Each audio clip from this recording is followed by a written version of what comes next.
Hey everybody, welcome back to the Grognards Corner, and we are taking a look at something a little bit different this time. We are not actually looking at a historical game, but we are looking at a classical war game nevertheless. This is OGRE, the Designer's Edition that was just released through the Kickstarter program last year. My copy is not an actual Kickstarter copy. I was just one of the regular release editions that managed to get my hands on after the Kickstarter event. But there's a lot of people that have seen the game, a lot of people who may know about the game, have heard about the game, a lot of people who's in the gaming community have probably known about OGRE pretty much their entire lives because the game has been around for freaking ever.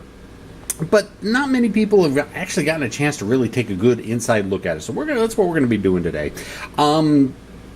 This game was originally done by Steve Jackson for Metagame Concepts back in the late 70s, and it was actually Metagame Concepts' first micro game that they put out, and probably their most famous.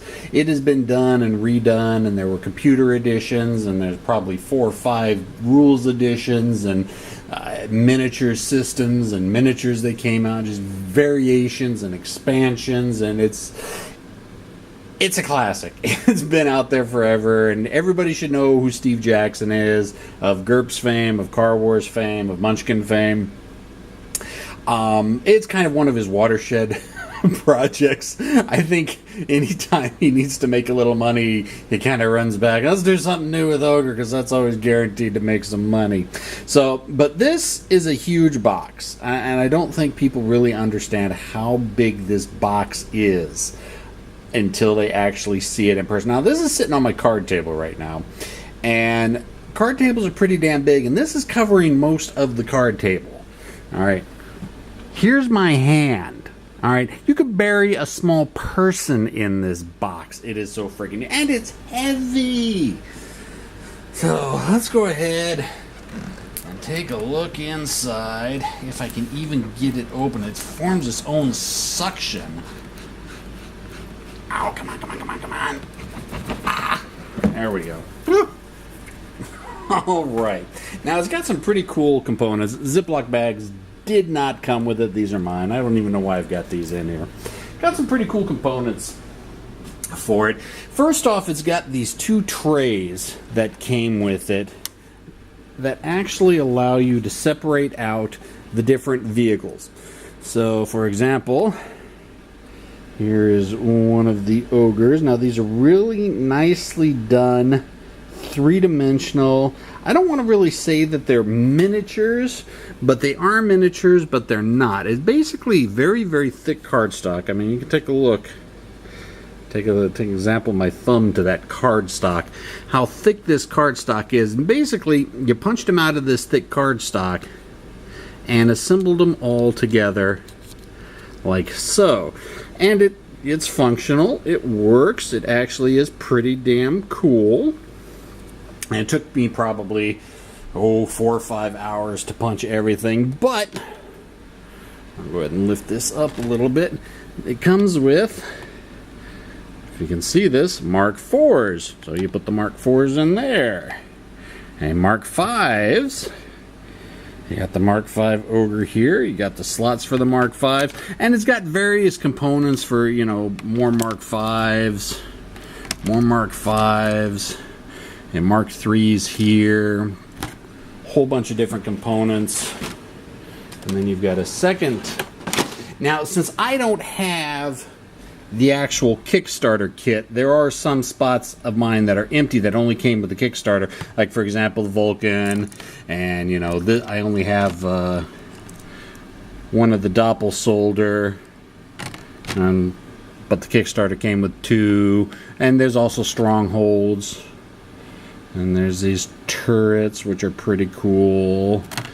And you got Strongholds.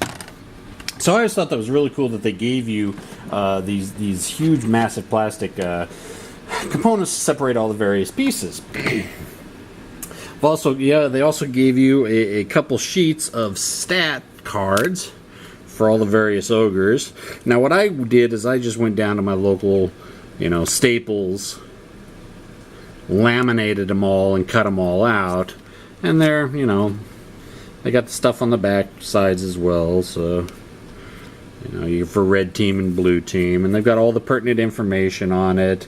Main batteries, name if you want to name it, how many hits each location can take, what the strength of each one is. For it's an Ogre Mark 2B, the original Mark 1, Mark 6. There's a whole bunch of Ogre vehicles. There's a bunch of variety in the game.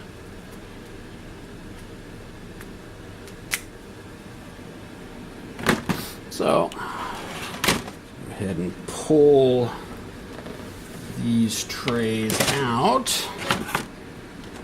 Take a little bit of a look at the inside.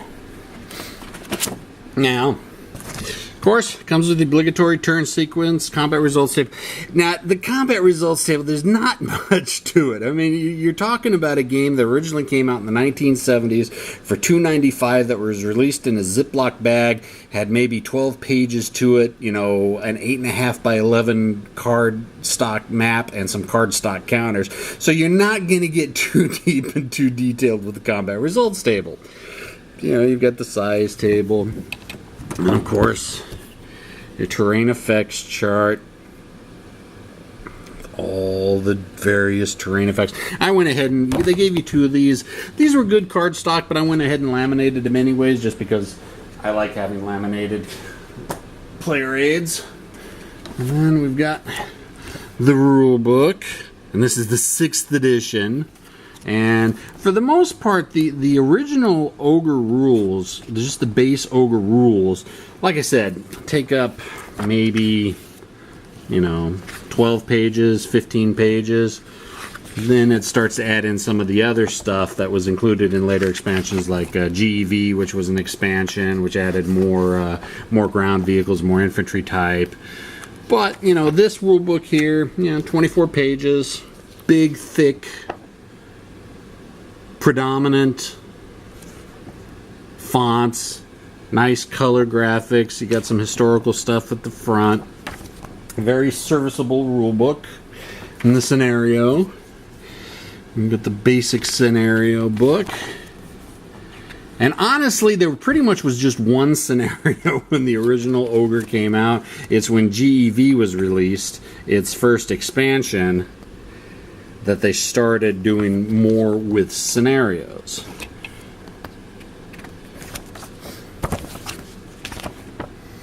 And you had armored infantry. So, and the original game, like I said, came with an 8.5 by 11 piece of paper, basically. That was the original basic map. And it has been redone. It's very, very, if you take a look at this, it's hard, thick cardboard mounted map.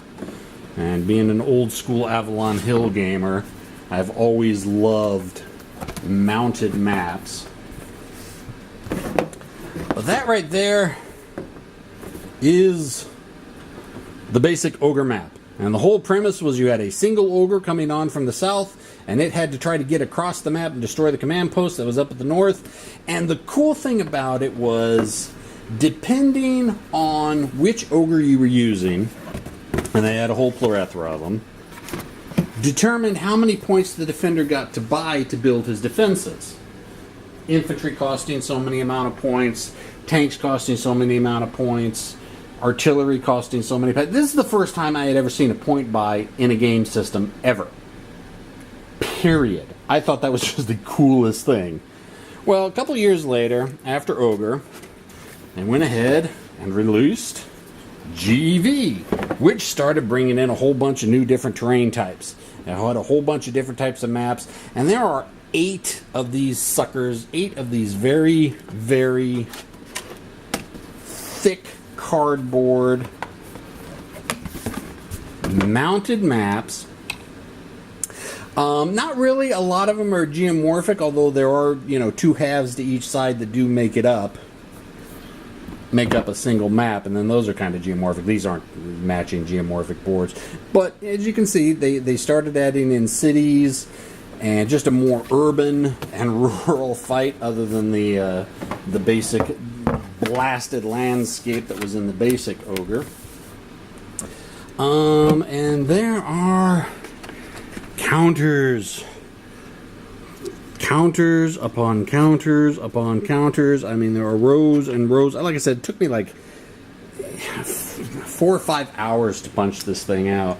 So, you know, you've got your basic Marine infantry. It's got all its stats that you need on it. Movement, defense, its attack value. And you've got, you know, heavy tanks with all its important stats on them. And just a whole bunch of different types of units. Missile tanks, hover tanks, you know, light infantry, mobile infantry, heavy infantry. It was just a plethora of different units that they started to add in. Each one of those had different costs with different strengths and weaknesses. And yeah, so we have some kind of these counters for the mini ogres. These are Mark II heavy tanks. Mark I heavy tank. Let's see what else I can find. Dice. Dice are huge. Love the dice they added in with this. Good, solid dice. And then, of course, they gave a bunch of terrain pieces. You know, so if you wanted to switch up the terrain of the battlefield a little bit, there's a blasted out woods hex, a rebel hex, you know, nuke hit hex. Just a whole bunch of extra counters so you can devastate the landscape properly. And even had some of these bigger 3-hex terrain types and terrain tiles. So a lot of variety, a lot of replayability. Mix and match it up however you want. But yeah. So you got more counters down here, more vehicles. Let's see, what's that? I think that's a cruise missile. Right there, you can launch cruise missiles at each other. There's trains. I think I got the train tracks right here. Train tracks and roads. So you make your own trains and roads. So a lot of good stuff. A lot of heavy counters. A lot of extra counters. The Kickstarter version, which I do not have, actually had, like I was saying earlier, a lot more ogre counters. And ogres in different colors, infantry sheets in different colors. Let's see what we got here. We got a whole bunch of administrative markers, you know, road cut, stuck, damage, disabled, whole bunch of administrative counters, more infantry counters, some more 2-hex terrain tiles so you can continue mixing and matching up the terrain any way you want. So what we got here, and we got some other infantry in different colors, so you can have, you know, 2 sides fighting it out. Actually, I think with the full Kickstarter, there were 4 different colors that they came up with for the infantry. So that was really cool. Got more counters over here, and more infantry, and more vehicles, and more administrative counters. Thick, heavy box. Fun, simple game.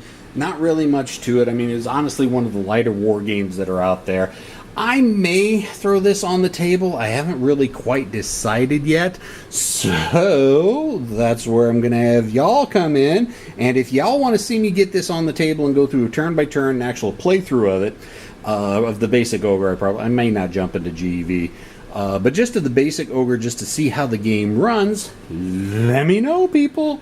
I only bow to your wishes. For the most part. So if you want to see me play this, go ahead, make some comments, leave some suggestions, leave me some feedback. Let me know what you think, people. I appreciate it. Thanks for listening. I'll talk to everybody next time.